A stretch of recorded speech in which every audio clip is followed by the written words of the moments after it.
अच्छा जी, कुछ अच्छी बातें करते हैं आज, क्योंकि आज बहुत से लोग वर्क फ्रॉम होम कर रहे हैं। अच्छी से ही स्टार्ट हुए थे रिमाइंडर। कुछ और अच्छी बातें करते हैं, क्योंकि आपको पता है ना, दफातर में बहुत से दफातर में वर्क फ्रॉम होम भी है आज। सो वो लोग जिनको उमूमन टाइम नहीं मिलता हमसे मुलाकात करने का, आज उन्हें भी मिल रहा है। हो जाए मुलाकात।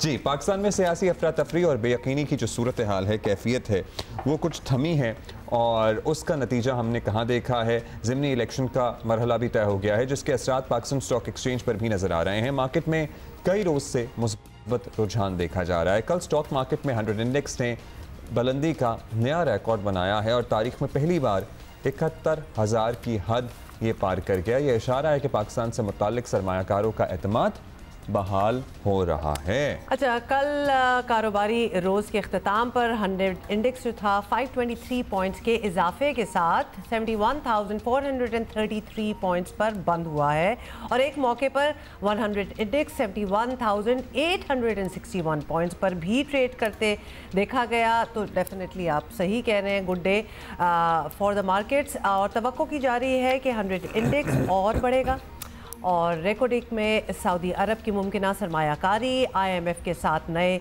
कर्ज प्रोग्राम और महंगाई और शरह सूद में कमी के इम्कानात स्टॉक मार्केट में तेज़ी की वजह करार दिए जा रहे हैं।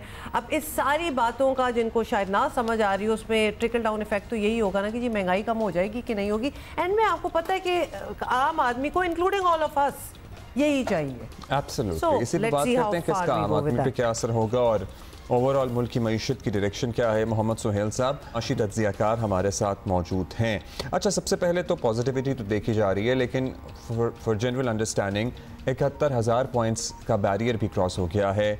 क्या आपको इस तेज़ी की क्या वजूहात नज़र आ रही हैं, पहले तो ये बता दीजिए। बिस्मिल्लाहिर्रहमानिर्रहीम। देखें, ये जो रिकॉर्ड हाई इंडेक्स है उसकी सबसे बड़ी वजह यह है कि वैल्यूएशन जो हैं बहुत ही अट्रैक्टिव हो गई थी पिछले एक साल से, क्योंकि एक फेयर था कि पाकिस्तान डिफ़ॉल्ट हो जाएगा। मगर अभी जो इकोनॉमिक स्टेबलाइजेशन का अमल शुरू हुआ है पिछले साल डेढ़ साल से, तो लोगों को ये उम्मीद होती जा रही है कि पाकिस्तान के डिफ़ॉल्ट के चांसेस नहीं हैं, जिसकी वजह से हमने देखा करेंसी भी काफ़ी हद तक स्टेबल है।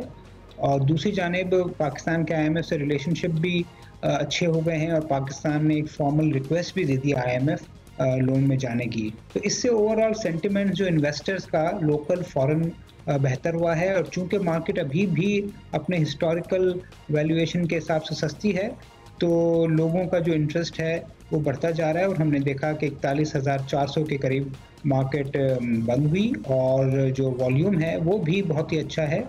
45 अरब का वॉल्यूम देखने में आया है, जो कोई 4 माह के बाद इतना अच्छा वॉल्यूम है, जो ये इंडिकेशन करता है कि बहुत सारे लोग बहुत सारी क्वांटिटी में ख़रीदारी कर रहे हैं। सुहेल साहब, ये भी बताइएगा कि कहा जा रहा है कि कारोबार अभी और बढ़ेगा। आपकी नज़र में मार्केट का पोटेंशियल एग्जैक्टली क्या है? किस ट्रेजेक्ट्री में कारोबार हो सकता है? तो कितने 1000 पॉइंट्स तक बात हम सोचें?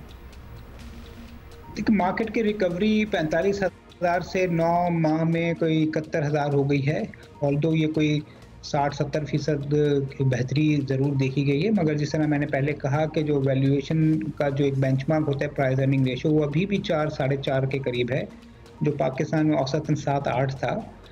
तो इसलिए पोटेंशियल तो है मार्केट बढ़े, मगर इसके साथ कुछ रिस्क भी हैं। और सबसे बड़ा रिस्क ये है कि क्या IMF के साथ नए प्रोग्राम के लिए मुज़ाकरात कामयाब होते हैं, क्या टाइमली प्रोग्राम हो जाता है, क्या कोई सियासी परेशानी तो नहीं होती जो रिफॉर्म्स कैरी करने हैं पाकिस्तान को इस प्रोग्राम के लिए। तो अगर IMF का प्रोग्राम स्मूथली हो जाता है जून जुलाई में, तो मेरा पर्सनल ख्याल है कि मार्केट में वैल्यूएशन को देखते हुए अभी मज़ीद बढ़ने का पोटेंशियल है। अच्छा, अब ज़ाहिर है हम तो यही चाहेंगे कि ये पॉजिटिविटी बरकरार रहे, हालात सही रहें, सरमायाकारों का एतमाद भी बहाल रहे, बरकरार रहे। हुकूमत की तरफ से क्या इक़दामात लेने होंगे या क्या इनिशिएटिव्स या क्या किया जाए कि ये स्टेबिलिटी आ जाए मार्केट में इसी सतह पे? पाकिस्तान का सबसे बड़ा मसला पॉलिटिकल स्टेबिलिटी रहा है और पिछले हमने देखा है 8-10 साल में, चूँकि बेशुमार दफ़ा हुकूमतें बदली, वज़ीर आज़म बदले, तो कॉन्फिडेंस शटर हो जाता है, पॉलिसीज़ एक जैसी नहीं रहती। मगर अगर पॉलिटिकल स्टेबिलिटी आए तो कॉन्फिडेंस मार्केट में बढ़ सकता है। मगर जो इन्वेस्टर है वो हमेशा पाकिस्तान के लिए ये जो रिस्क फैक्टर है पॉलिटिकल स्टेबिलिटी का, वो उसके लिए सर फहरिस्त होता है। और इसी पॉलिटिकल इनस्टेबिलिटी की वजह से हमने देखा है कि इकोनॉमिक इंस्टेबिलिटी भी आती है। तो ये इकोनॉमिक और पॉलिटिकल स्टेबिलिटी पाकिस्तान की इकोनॉमी के लिए, मार्केट के लिए बहुत ज़रूरी है, और उसमें IMF का आने वाला 3 या 4 साल का लोन वो एक बहुत क्रूशल रोल प्ले कर सकता है।